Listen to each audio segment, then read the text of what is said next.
Welcome to Solanki education digital. 8 ધોરણ 12 ના વિદ્યાર્થીઓ ટ્રેકિંગ માટે જાય છે. ટ્રેકિંગ એટલે શું કરે? પર્વત પર જે ચડે ને, પર્વતારોહણ કરે ને, પર્વત પર ચડે તે ટ્રેકિંગ કહેવાય. તેઓએ 7 દિવસોનો સામાન લીધો છે. એક દિવસના ભોજન માટે દરેક વિદ્યાર્થીને નીચે મુજબની વસ્તુની જરૂર પડે. એટલે એક દિવસનું ભોજનનું છે. આ બધી જે સામગ્રી આપી છે, વસ્તુઓનું ગ્રામ ને સંખ્યા ને એવું બધું, તેના પરથી આપણે સવાલ જવાબ કરીશું. પ્રશ્ન: 7 દિવસ માટે દરેક વિદ્યાર્થીને કેટલો ઘઉંનો લોટ, ચોખા અને કઠોળની જરૂર પડે? તો પહેલા આપણે લખીશું ઘઉંનો લોટ, પછી ચોખા અને કઠોળની જરૂર પડશે. એટલે અહીંયા લખી દઈશું આપણે કઠોળ. હવે ઘઉંનો લોટ કેટલો છે? 200 ગ્રામ. પણ આ કેટલો છે? એક દિવસનો છે. આપણે કેટલા દિવસનું લેવાનું છે? 7 દિવસ. એટલે 2 × 7 = 14. એટલે કેટલા આવ્યા? 1400 ગ્રામ ઘઉંનો લોટની જરૂર પડે. ચોખા આપણને કેટલા આપ્યા છે? 100 ગ્રામ. એક દિવસના છે, તો 7 દિવસના કરીએ તો કેટલા આવે? 700 ગ્રામ. હવે શું લખ્યું છે? કઠોળની જરૂર પડે. તો અહીંયા આપણે શું લખ્યું છે? શું લખ્યું છે? ઘઉંના લોટ અને ચોખાના કુલ વજનના 1/3 ભાગ. છે કે ઘઉં ને ચોખાના કુલ વજન એટલે આપણું કેટલું આવ્યું? 1400 ને 700. તો 1400 + 700 કરીએ તો કેટલા આવે? 2100.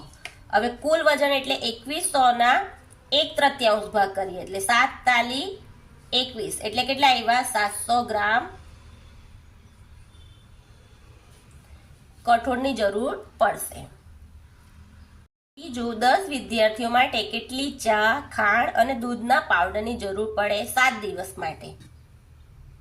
લખી દઈએ ચા, ખાંડ અને દૂધના પાવડર. તો ચા કેટલી છે? એક દિવસ માટે આપણી 10 ગ્રામ. એવા કેટલા વિદ્યાર્થી છે? 10 વિદ્યાર્થી. ને કેટલા દિવસ માટે? 7. એટલે 10 × 10 = 100. 100 × 7 કરીએ એટલે કેટલા આવે? 700 ગ્રામ. ખાંડ પણ કેટલી છે? એક દિવસની કેટલી છે? 50 ગ્રામ. 50 10 વિદ્યાર્થી અને 7 દિવસ એટલે 50 × 10 કરીએ એટલે 500 અને 500 × 7 કરીએ એટલે કેટલા આવે? 3500 ગ્રામ.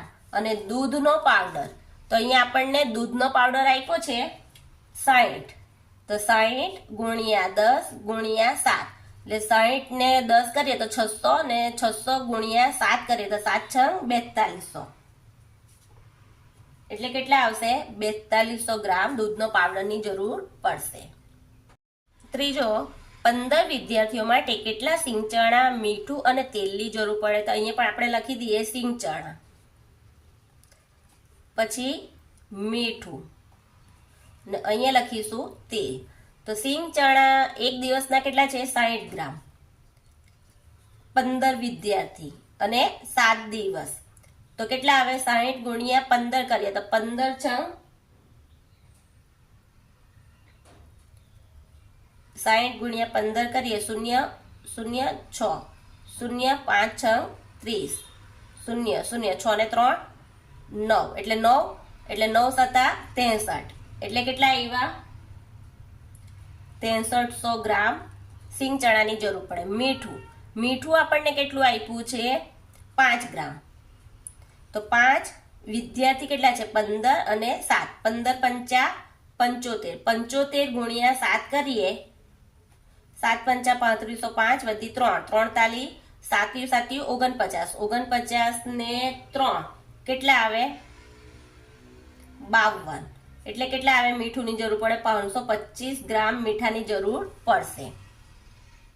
કિલોગ્રામ આપણે કરીએ તો કેટલો આવશે? અહીંયા મેં લખવાનું રહી ગયું છે. કેટલું આવશે? 6 કિલો ને 300 ગ્રામ.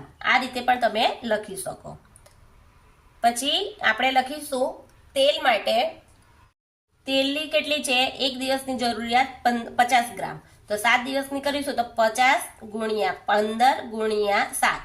તો 15 × 5 કરીએ 15 × 5 = 75. એટલે 750 ગુણ્યા 7, 750 ગુણ્યા 7, શૂન્ય 5 સત્તા 3505 વધી 3, 7 7 49, 49 ને 3 કેટલા થયા 52, એટલે કેટલા આવ્યા 5250 ગ્રામ. તો અહીંયા કેટલા લખીશું 5 કિલો ને 250 ગ્રામ. ચોથું, 5 લોકો માટે કેટલી તાજી ડુંગળીની સુકવણી કરવી પડે 7 દિવસ માટે. તો તાજી ડુંગળીની જરૂર આપણે કેવી રીતના કરીશું? તાજી ડુંગળીની સુકવણી બરાબર 5 અને કેટલા આવશે 100 ગ્રામ લઈશું ડુંગળી ને 7 દિવસ માટે. તો 5 ગુણ્યા 100 કરીએ તો 500, 500 ગુણ્યા 7 કરીએ એટલે કેટલા આવે 3500 ગ્રામ. તો કેટલા લખીશું 3 કિલો 500 ગ્રામ. દરેક વિદ્યાર્થીની બેગમાં કુલ કેટલા વજનનો ખોરાક હશે 7 દિવસ માટે? તો આ કેવી રીતના કરીશું? ઘઉંનો લોટ, આ બધી સામગ્રી છે તેનો બધાનો આપણે શું કરીશું? સરવાળો કરીશું. ઘઉંનો લોટ, આ બધી સામગ્રી છે તેનો બધાનો આપણે શું કરીશું? સરવાળો કરીશું. વિદ્યાર્થીની બેગમાં કેટલું હશે? પહેલા આપણે લખીશું 200 ગ્રામ વત્તા 100 વત્તા 100 વત્તા 50 વત્તા 50 વત્તા 60 વત્તા 10 વત્તા 60 વત્તા 5 વત્તા 10 વત્તા 10. આ બધી સામગ્રી આપણે ભેગી કરી. હવે આ બધાનો સરવાળો કરીએ તો આ બધાનો સરવાળો કેટલો આવે છે? 655. હવે 655 સામગ્રી 1 દિવસની છે, એવી 7 દિવસની ગણવાની છે. એટલે આ 7 કરીશું, આ બધાનો સરવાળો કરીએ એટલે 655 અને 7 દિવસ છે એટલે 655 ગુણ્યા 7 કરીએ. જો અહીંયા કરી પણ બતાવું છું. ગુણ્યા 7, 7 5 3505 વધી 3, 7 5 35, 35 ને 3 કેટલા થાય 3808 વધી 3, 6 7 42, 42 ને 3 45, એટલે કેટલો આવ્યો 4585 આવ્યો ગ્રામ. હવે આપણે એને લખીએ 4 કિલો ને 585 ગ્રામ ખોરાક હશે.